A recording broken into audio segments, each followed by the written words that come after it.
Hello, and welcome to more coverage of the Managerzone U21 2020 Football World Cup. Boy, that is a mouthful. A lot of words to say. We are covering the round of 16 game between Mexico and Peru. We're going to start with Mexico's formation. They've gone for a very conventional 4-2 defense. This is a kind of defense that I think when you go into a game as a favorite, it's probably the best overall defense. It'll give you a bit of coverage against the widest variety of potential attacks. I do feel like when you're the underdog, you need to take a risk and tend to play either five at the back or three at the back.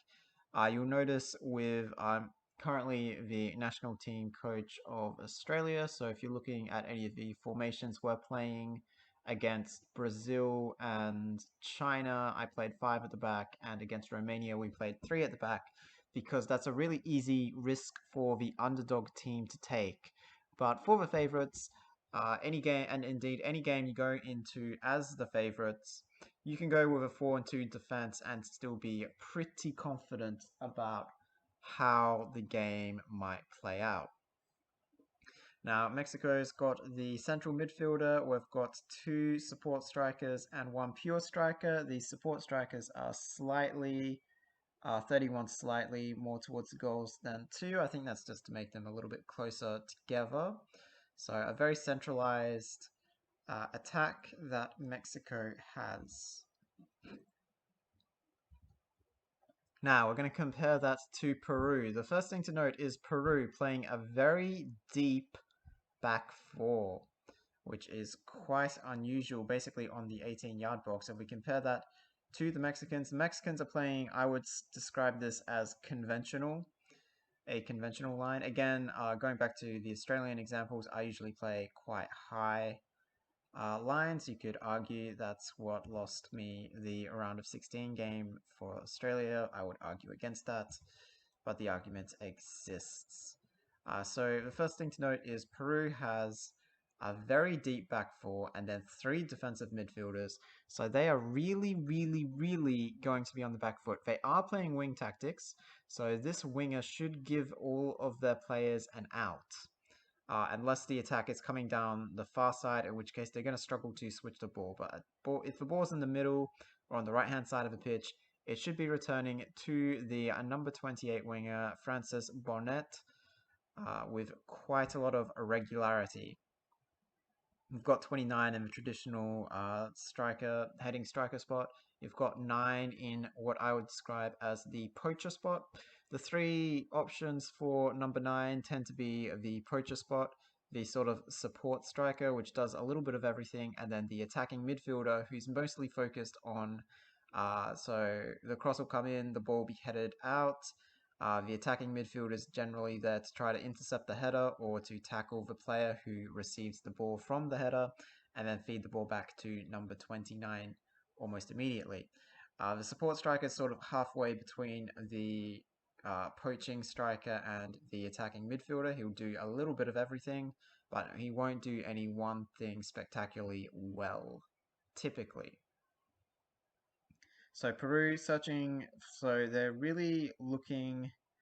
basically conceding possession to the Mexicans here with this formation and hoping to score completely and utterly on the fast break.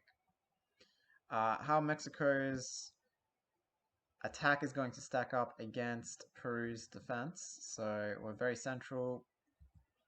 The two wider, so comparing this to the other video I'm putting out today, which was Argentina, Ecuador.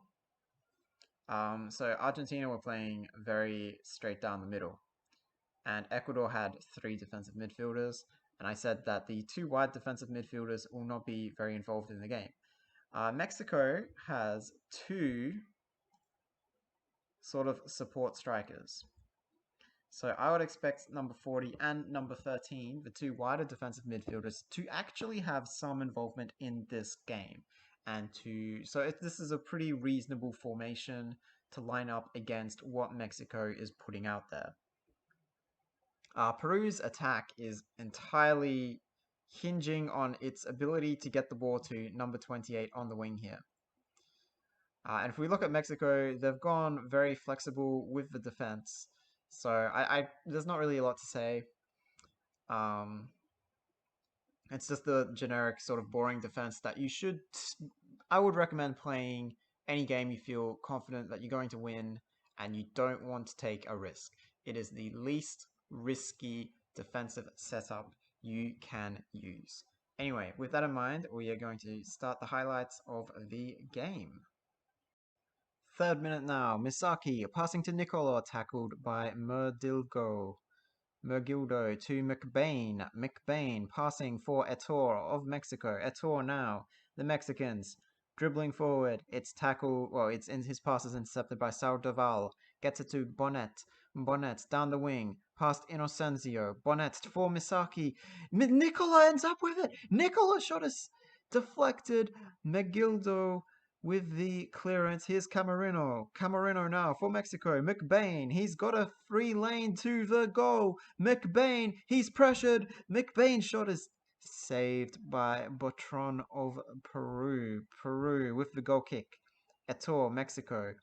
Camarino dribbling forward, trying to draw that last defender. Camarino straight past that defender. Camarino. Moriente eventually making the tackle. Here's Egoncenti. Egoncenti after a battle with Misaki. Egoncenti puts Orzez through. But the ball is cleared by the Peruvians. Here's Egoncenti again. Putting the ball into the middle of the park where it's intercepted by Saudoval. His pass is intercepted by Mergildo for Camarino now. Camarino shot, saved, post. What will happen? It's out for a corner. Camarino will take the corner for Mexico, who are absolutely dominating the play here. Peru's deep back line not paying dividends. Here's Camarino. Ball, defensive header, defensive attempted clearance. Paul, brought back in the box, McBain! There was a header from a Mexican player to put the ball back into the box, and McBain was there to attempt the shot. Here is Lala, tracked by Nicola. Lala gets the shot. Gets the pass. Vargas, Peru, interception. Bonnet now. The Mexican defense converges on him. Finds Misaki. Misaki avoids the tackle. Misaki through and goal!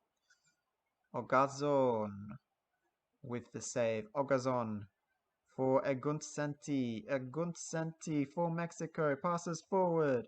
Another pass and it's intercepted. Busvidad tackled by Etor. Etor for McBain. McBain! Saved by Batron there. Batron's pass for Lala. Lala now for Camarino. Camarino. The defenders. Camarino. The defenders are just standing around. The ball is saved by Botron and cleared once again. Here goes Peru. The winger Bonnet gets past Eguncenti. He draws two more defenders. Pass for Misaki. Misaki now. Passing for Nicola, but the ball is intercepted and cleared. Morente. Morente doesn't find his winger. Inocencio. Inocencio dribbling forward. Passing for Camarino. Tackled by Saldoval. Saldoval passing. Intercept by Lala. Lala now. Passing for Orzez. And the ball is cleared and we're going to cut it there. Picking things back up in the 61st minute. Here's Orzezi. Orzezi for Mexico with a very long range shot. Well saved by Botron and controlled. For Peru now. Saldoval. Passing. Nicolas tackled by Megildo. Megildo passing forward. The central defender to Cisneros, the striker. The poaching striker. Can't poach a goal there. Ball saved by Botron. Cleared, but only as far as Leibrecht, who is a new substitute for Mexico. Ball goes wide, eventually won by Cardoso of Peru. Cardoso passing backwards. He doesn't have a winger to pass to there. And the ball will eventually end up out of bounds for a goal kick. We have three Peruvian substitutes here. And it's the entire forward line. The Peruvian forward line has not proven very effective so far in this game. Mexico dominating possession, territory, every metric you would want to look at. Butron. His ball intercepted by Lala. Lala now dribbling. Lala splits the defense. Lala through. Saved by Butron. The Mexicans trying really hard to score here. Here's Corredera. Corredera for Busvidad. Busvidad now dribbles, passes. Cardoso on the other side, in the middle of the park. Cardoso intercepted by Leibrecht. Leibrecht passing forward for Orzez, but he's tackled by Vargas. Gets the ball free to the winger for Lissandia. Lissandia now. His first attack down the wing. Lissandia. Faster than the defenders. Passes for Corredera. But the ball is tackled and cleared by the Mexicans. Cisneros for McBain. McBain, one of the support strikers. McBain! Ball is deflected out of bounds for a corner. We have a second Mexican substitute. So they switched the defensive midfielder just before.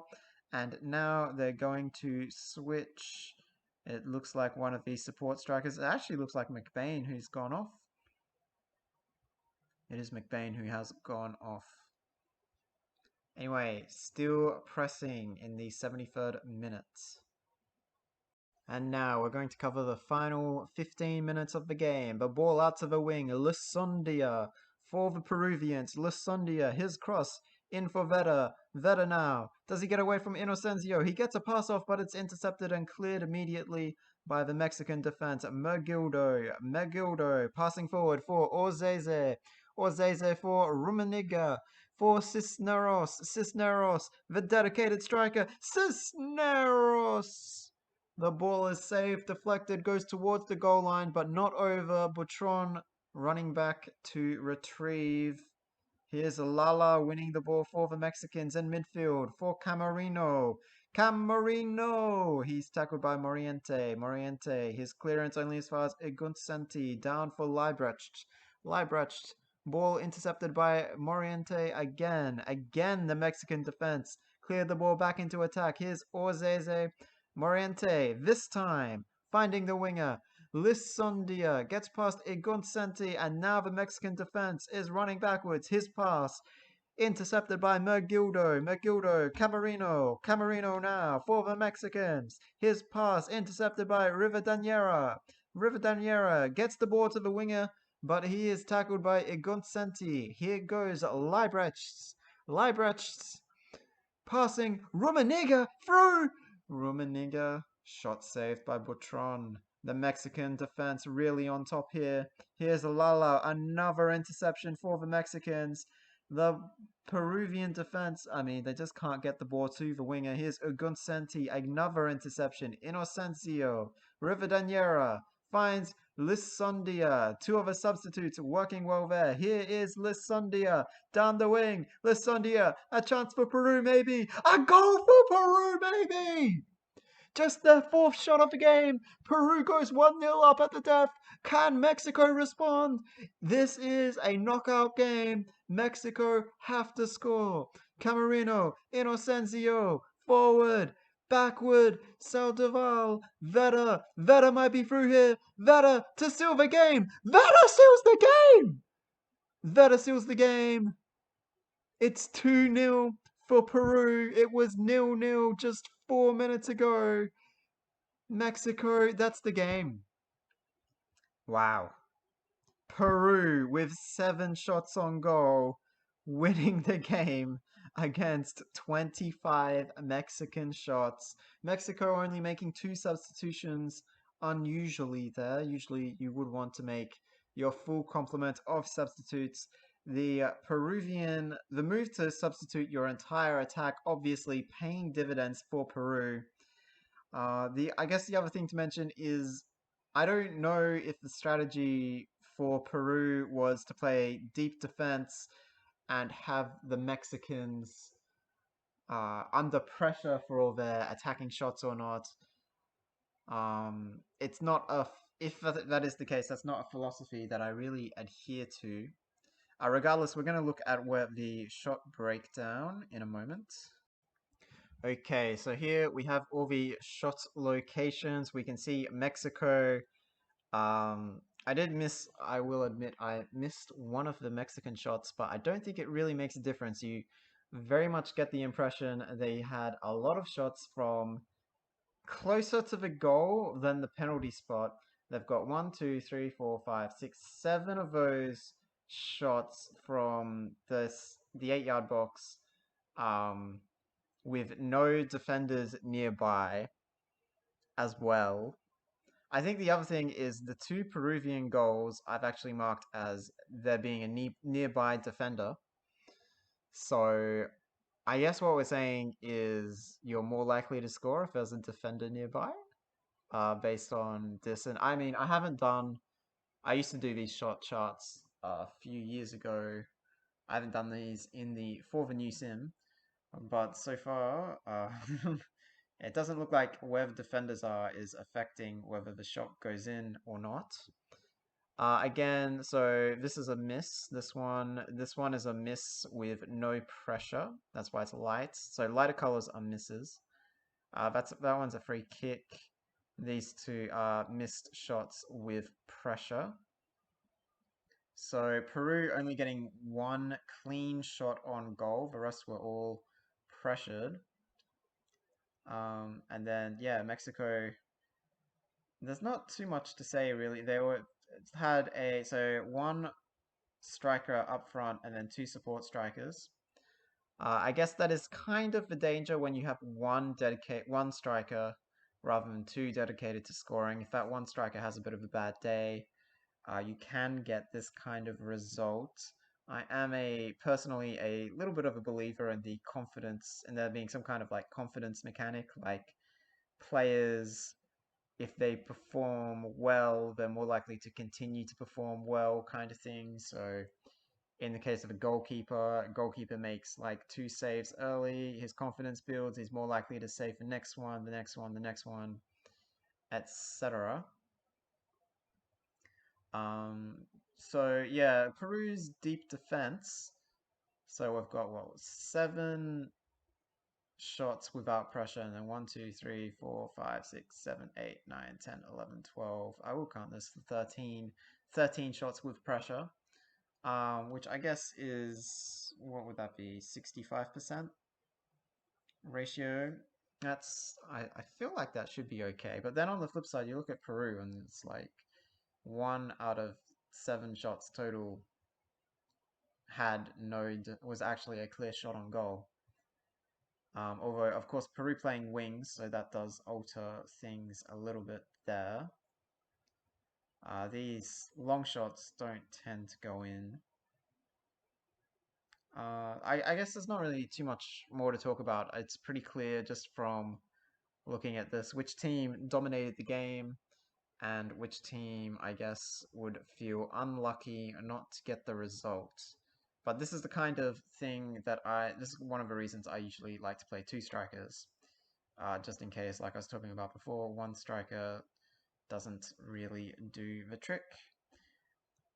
Anyway, that's going to be it for our coverage of Mexico and Peru. I almost got distracted looking up in the top left. I couldn't really figure out how to get rid of that, so that's just there. Anyway, until next time, I'll be covering the quarterfinals, whichever ones are more interesting, I find.